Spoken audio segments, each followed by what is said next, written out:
Hey, how are you? It's Alan here from you'renotbroken.org. And today I want to go through classical agile learning, what I call classical agile learning. Now, I came up with this in a number of ways. Obviously, I'm doing a degree in agile project management, so that's obviously part of it. But I also use it every day. I use agile project management every day just to get stuff done. And from researching online, I noticed there is some people, I don't know exactly what they do. It's not explained clearly online exactly what they're doing, but there is people who are using the Agile system for education. I do know that. And there's a whole organization in the States around Agile for education. It seems to have great results. And also, the exact system I'm doing here I got from Ed Dale. He is a internet marketer and he's a big believer in Agile. And so the overall system, the way I set up the board, it got from Ed Dale. And that's the way I'm using it today. Even though I'm doing a degree in Agile project management, the way Ed Dale does it is great for, and you can check him out. I think it's eddale.co. But the way he does it, and he's got loads of free videos online, the way he does it is great for entrepreneurs, I think. And it's also great for the education system, I think. Now, what you can see in front of you is a board, an Agile board. Now, I'm a computer guy. I've always been a computer guy. I do everything on the computer. Most of the business tasks are on an Agile system on the computer. But I've found lately that when I write things down, it really helps. So I have not a diary, like a big folder where I keep my daily tasks and how things are going. And I write it all down. People's numbers, what I have to do, notes, things I have to remember. I'm starting to write them all down now instead of keeping them online. And part of the reason for that is there's a thing called a Kolbe test. And the Kolbe test, it's like a personality test, but it's more a motivation test, what motivates you. So it's not a personality test and IQ test and like that. It's more of a motivation test, where your motivations come from. And the results that I got were, I think it was 6, 3, 9, 3, something like that. Just get numbers, give me 4 numbers. Very high quick start, medium fact finder. Now what that means is quick start means you're probably great communication, you're great talking to people, you're great in that sort of situation. Spur of the moment where you have to talk to someone, great. But follow through was the last one, which was 3. It was very, very low. And this is very common for entrepreneurs as far as I know, that very high quick start but very low follow through. So most entrepreneurs need a system like this, or they need people working with them who are very good attention to detail and will do the follow through for them, make sure the follow through happens. So the reason I have this set up, and I'll just show you my board just quickly. My board is here, if you can see it on the screen now. And yeah, there's a lot more on my board. I have a lot more to do each day. But I don't know if you can see today there, it says video on Agile learning, which is what I'm doing right now. And I guess, this shows how the board works.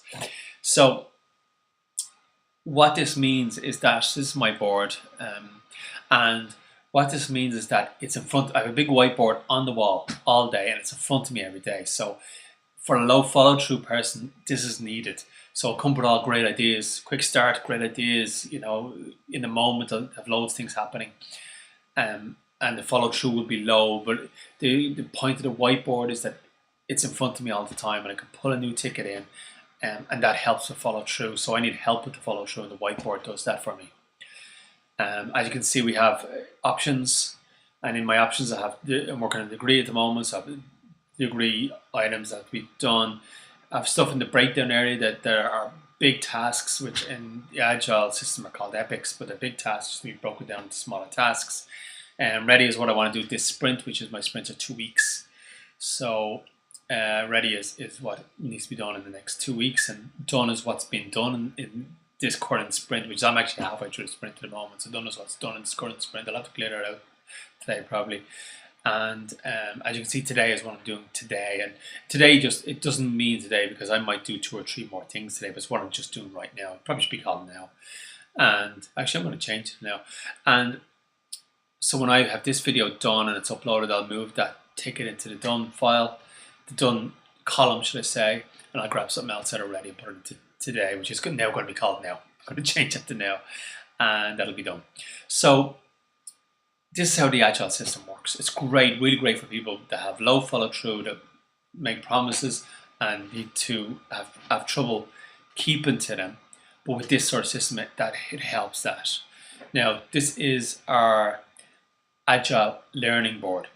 And these are some things that the whole point here is you can't just say go and learn something. You have to give some options. But the way you want learning to happen is it's like there's a ship. The ship has a big rope, and it throws the big rope onto the shore. But the big rope is much, much too heavy to be thrown in. Probably kill someone if it landed on them. It's a huge rope to hold this huge ship. So what you do is you have the rope going into a smaller rope, going into a smaller rope, going into a smaller rope until it's just a little tiny rope. And the tiny rope they throw in, and that's pulled up to the large rope and the large rope until they can wrap it around and hold the ship in place with the really large rope, and you pull it. So learning in my mind should be just like this rope. It's a tiny little string of a rope, something, and that leads on to something bigger and something bigger, and so naturally you should learn a little bit of something, and it wants you to lead into more. Like for instance, footballers. David Beckham. I read about David Beckham in a book, and he was just doing kick-ups. He loved doing kick-ups, so he'd do kick-ups all day. And first he was really bad at it. Then he learned that he could do like hundreds of kick-ups, and he got a bit bored of. He needed something else, so he started doing free kicks instead. I went to the park with him, doing free kicks, and he did free kicks over and over and over again. And then he graduated onto other areas, but he was just excited about doing one specific skill, but it brought him onto other areas. And that's, for me, that's what learning should be, that you learn a little bit of something and it moves on to a bigger bit and the bigger bit, and soon you're an expert in an area. Just like David Beckham was he was a free kick expert, but he was also a football expert. He wasn't just free kicks he learned, he moved on to other areas. He was a football expert. And that's the way learning should be. So there should be some areas of natural interest and excitement for kids that they want to learn about, but they don't know what that is, and you don't know what that is. There's no way you can tell them what it is. But what you can do is give them some options. So we pick out a whole bunch of options to get them started and say, listen, these are your options. So you pick one of these. All they're doing with that one ticket, I'm going to call it a ticket, it's in the options panel. I don't know if you can see them, but there's things, I'm just going to take a look now. There's things like, how do you know if something's true? How do you know? What is a self-detonating statement? These are the kind of things. This is kind of philosophy. Irish history, the Brehon laws. We're Irish, so I wanted to learn a bit about Irish history. Irish history in the 1st century to the 7th century. Roman history, Greek history. I think anyone in the Western world, Roman and Greek history is important to them. So they can pick something from Greek or Roman history. You can do their own research and pick something. I don't know if you can see a lot of the others. What's the non-aggression principle? And why is the non-aggression principle important? What is the Fibonacci sequence, and why is that important? Fibonacci sequence found in nature. Well, what is that, and why is it important? What is the double slit experiment, and why is that important? I'm trying to see these now. How is electricity discovered? It's all about Tesla and Edison and stuff like that. But how is electricity discovered, and how is it used today? Is the Earth round or flat? Prove it without talking about NASA, because it's trigonometry that can be proved. So without saying, well, there's NASA photographs, so it has to be round. Prove it. Prove that it's round. And they have to learn how to do that. And the whole point of this is, today, education, as it's made at the moment, is completely obsolete, because it teaches facts. It actually teaches conclusions, which is really bad. Conclusions are really bad, because that stops people thinking. If you teach a conclusion to someone, and that's what education is around, they have to hear all these conclusions and then regurgitate the conclusions on a test, and it stops thinking. Whereas this creates thinking, because they have to, let's say, the double slit experiment, they have to research what is, first of all, and it goes around the classical learning model of grammar, logic, and rhetoric. So grammar is getting the facts of the situation, logic is how the facts fit together, and rhetoric. So I would normally say, listen, we need 3 sources. I want you to find 3 sources of the double slit experiment, say different things. Then I want you to write your notes, go through them. It can be a YouTube video, it can be a blog, it can be your Wikipedia, it can be whatever you want. It can be a documentary on Netflix, whatever, it doesn't matter. But I need you to get 3 sources about the double slit experiment. I need you to write out your notes from those 3 sources. Also, part of it is Udemy courses as well. I'm happy to go through Udemy courses, any books on Audible, any books on Kindle, any books on iBooks, anything like that can be sources. But also you can do this Agile education system using or using a book or an Audible book or a some on Kindle or whatever it happens to be. But you can do this. I need the Udemy course. The Udemy course, some of them are great, some of them are terrible, of course. But because there's no mark anybody great at course, but there's some really really great stuff in Udemy. So the idea is they have this thing they need to do. Double slit experiment. What is it? Great. So they have to go out, find out get 3 sources of double slit experiment, put those sources together. That's the grammar is just getting the facts. That's the 3 sources. Logic is putting it together. So they take their own notes from each of the sources, and this can be done over multiple days. It's not be done in one day. So it could be quite a bit of work in each one of these. The logic is they put together their notes from 3 of the sources and work out what their thoughts are in it, and back up their thoughts with sources. So they say this. I think double slit experiment says this about the nature of reality because this source said this and this source said this. So they're thinking, they're putting the logic together of what they think based on the sources that they have researched, and then the rhetoric is just teaching someone else basically.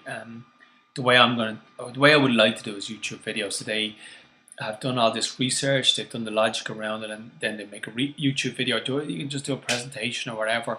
Rhetoric is, or teach someone else. So it's one of those things, rhetoric. I think using today's technology, it really should be a YouTube video. But then not everybody wants to do a YouTube video. Some people, that's a tough thing for them. They want to be anonymous or whatever, so that's fine. They can do it another way, but the rhetoric is just getting the information back out into the world, really.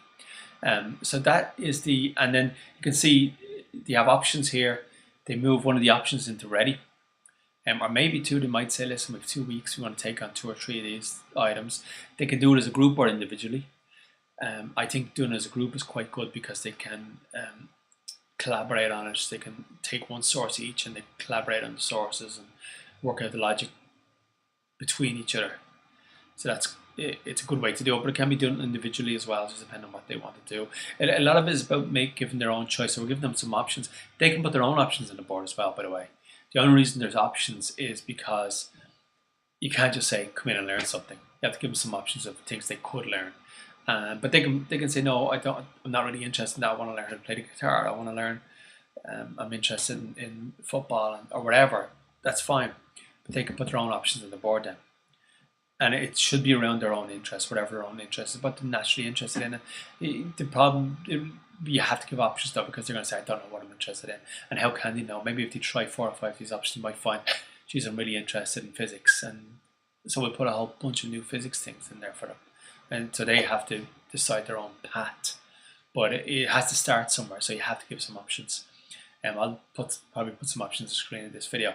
And what they want to do over the next 2 weeks or whatever week, they put into ready, and then they put into today, which is going to be called now, which I think is just as I was doing this video, I decided to change it from today to now. It makes more sense. And then when everything's done, it's moved to done now. This works really well for kids from about 10, I think, 9 or 10, maybe, and maybe older, maybe 12, but around that kind of age group. Every kid is different, so some 9-year-olds will be really ready for it, and some children need to be like 12 before they're ready for it, and that's fine. And you can probably see the done column here that these are for smaller kids working on this as well, and you'll see some there with just shapes and our ABC and stuff like that, where they're learning how to write A's and they're writing their own tickets and put their tickets on the board. I'm going to do this A's today, and I'm going to do these shapes today.